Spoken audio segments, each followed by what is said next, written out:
नमस्कार। आज के इस एक्सप्लेनर में हम एक ऐसा सफ़र तय करने वाले हैं जो महज 100-200 साल का नहीं बल्कि पूरे 11,000 सालों का है। जी हाँ, 11,000 साल। मेहरगढ़ की प्राचीन गुफाओं से लेकर आज के चंद्रयान तक की ये कहानी असल में एक ऐसी सभ्यता की कहानी है जिसने बार बार राख से उठकर खुद को फिर से गढ़ा है। तो चलिए, बिना किसी देरी के शुरू करते हैं। आज की इस चर्चा को हम 6 मुख्य हिस्सों में देखेंगे। पहला, सभ्यता का उदय। दूसरा, स्वर्ण युग के साम्राज्य। तीसरा, आक्रमण और आंतरिक विश्वासघात। चौथा, महान भारतीय प्रतिरोध। पांचवां, स्वतंत्रता संग्राम। और छठा, आधुनिक भारत का पुनर्जन्म। भाग 1, सभ्यता का उदय, पहली नींव। तो चलिए शुरुआत से शुरू करते हैं। इतिहास के इस विशाल टाइमलाइन को देखिए। 9000 ईसा पूर्व में मेहरगढ़ की बस्तियों से कहानी शुरू होती है। फिर 2500 ईसा पूर्व में आती है हमारी मशहूर सिंधु घाटी सभ्यता और उसके बाद 600 ईसा पूर्व में महाजनपदों का उदय होता है। ये विकास का एक बहुत ही लंबा और अटूट सफर रहा है। अब जो चीज़ मुझे इस बारे में सबसे ज़्यादा हैरान करती है वो है इन लोगों की शानदार इंजीनियरिंग। जरा सोचिए, 9000 साल पहले मेहरगढ़ में दंत चिकित्सा यानी डेंटिस्ट्री के सबूत मिले हैं। और सिंधु घाटी सभ्यता, वहां के शहर बिल्कुल आज के मॉडर्न महानगरों की तरह 90 डिग्री ग्रिड सिस्टम पर बने थे। उनके पब्लिक बाथ पूरी तरह से वाटरप्रूफ थे और ये सब बिना किसी आधुनिक मशीन के एकदम परफेक्ट तरीके से काम कर रहा था। है ना कमाल की बात। आगे बढ़ते हैं भाग 2 की ओर, स्वर्ण युग के साम्राज्य, ज्ञान और धन का युग। अब बात करते हैं मौर्य और गुप्त काल की। इस दौर में भारतीय उपमहाद्वीप सच में पूरी दुनिया का टीचर बन लाया था। इन उपलब्धियों को ही ले लीजिए। आर्यभट्ट ने दुनिया को शून्य का सिद्धांत दिया और ये भी बताया कि पृथ्वी अपनी धुरी पर घूमती है। महर्षि चरक ने आयुर्वेद की नींव रखी और दिल्ली का वो लौह स्तंभ जो 1600 साल से भी ज्यादा पुराना है लेकिन उसमें आज तक जंग नहीं लगा है। मतलब आज की मॉडर्न साइंस भी इस चमत्कार को देखकर अपना सिर खुजलाने लगती है।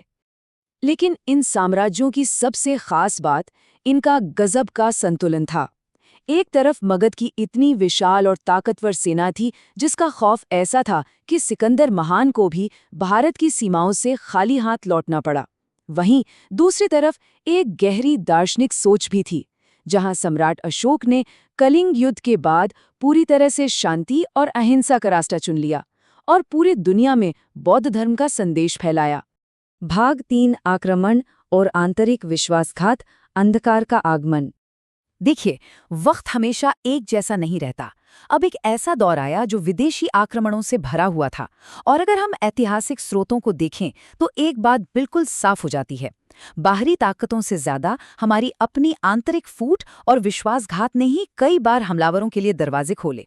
इसका सबसे दर्दनाक उदाहरण है बख्तियार खिलजी द्वारा भव्य नालंदा विश्वविद्यालय का जलाया जाना। दुनिया का सबसे बड़ा शिक्षा का केंद्र, उसका यूं खत्म होना प्राचीन ज्ञान और संस्कृति पर एक बहुत ही गहरा और विनाशकारी प्रहार था। 3 महीने, बस एक पल रुककर इस आंकड़े के बारे में सोचिए। नालंदा की लाइब्रेरी में किताबों और पांडुलिपियों का इतना विशाल खजाना था कि उसे पूरी तरह से जलकर राख होने में पूरे 3 महीने का लंबा और खौफनाक वक्त लगा। और जाहिर है, इन आक्रमणों की जो मानवीय कीमत चुकानी पड़ी उसकी तो हम कल्पना भी नहीं कर सकते। एक उदाहरण देखिए, जब अलाउद्दीन खिलजी ने चित्तौड़ पर हमला किया तो अपने सम्मान की रक्षा के लिए 16,000 वीरांगनाओं ने जौहर किया था। ये सिर्फ एक नंबर नहीं है, ये इतिहास का वो पन्ना है जो एक बहुत गहरा दर्द बयां करता है। और ये चीज उस दौर के एक बहुत बड़े विरोधाभास को एकदम साफ कर देती है। एक तरफ आप मुगलों की वो बेहद भव्य और शानदार इमारतें देखते हैं जैसे संगमरमर का ताजमहल या बेशकीमती मयूर सिंहासन, लेकिन स्रोत स्पष्ट रूप से बताते हैं कि इसी शाही चमक दमक के ठीक पीछे आम जनता और किसान अत्यधिक भुखमरी और भारी टैक्स के बोझ तले बुरी तरह से पिस रहे थे। भाग 4, महान भारतीय प्रतिरोध, पहाड़ियों के नायक। खैर, जहां जुल्म होता है वहां बगावत भी होती है। इतिहास का ये दौर उसी अदम्य साहस को दिखाता है। 1576 में हल्दी घाटी का युद्ध देखिए, जहां महाराणा प्रताप ने अपनी आज़ादी के लिए घास की रोटियां खाना तो मंजूर किया लेकिन मुगलों के आगे घुटने नहीं टेके। फिर शिवाजी महाराज, जिन्होंने पहाड़ियों और जंगलों से एक ऐसा अजेय छापामार साम्राज्य खड़ा कर दिया जिसका अंततः 1674 में राज्याभिषेक हुआ। यदि तुम मुझे अपनी बेटी और पूरा साम्राज्य भी दे दो, तब भी मैं अपना धर्म नहीं छोड़ूंगा। ये शब्द थे छत्रपति संभाजी महाराज के। ऐतिहासिक स्रोत बताते हैं कि औरंगजेब ने उन्हें अकल्पनीय यातनाएं दी, लेकिन उनकी यह अटूट हिम्मत कभी नहीं टूटी। और सच कहूं तो उनके इसी सर्वोच्च बलिदान ने एक ऐसी आग लगा दी जो मुगलों के खिलाफ एक अजय लहर में बदल गई। भाग 5, स्वतंत्रता संग्राम, जंजीरों को तोड़ना। मुगलों के पतन के बाद क्या हुआ? एक बिल्कुल ही नए तरीके का उपनिवेशवाद। इस बार सीधा सैन्य आक्रमण नहीं, बल्कि एक व्यापारिक कंपनी ने पूरे देश को जकड़ना शुरू कर दिया। और यहाँ एक बार फिर वही पुरानी दुखद कहानी दोहराई गई।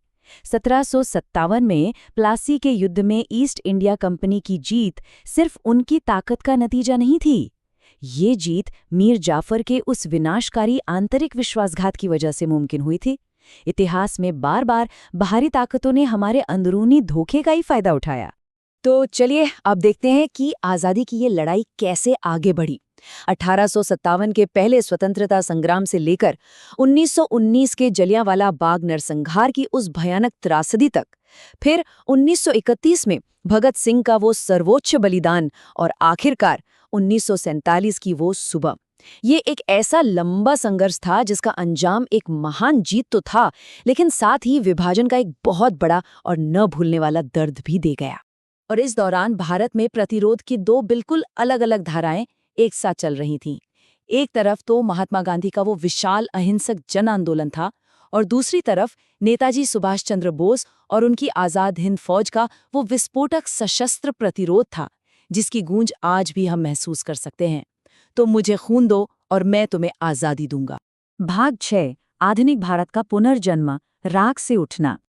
और फिर राख से एक नए और मजबूत राष्ट्र का उदय हुआ। 93,000 सैनिक। जरा इस नंबर को देखिए। 1971 के युद्ध में भारत ने दुनिया को ये दिखा दिया कि अब हम कमजोर नहीं हैं।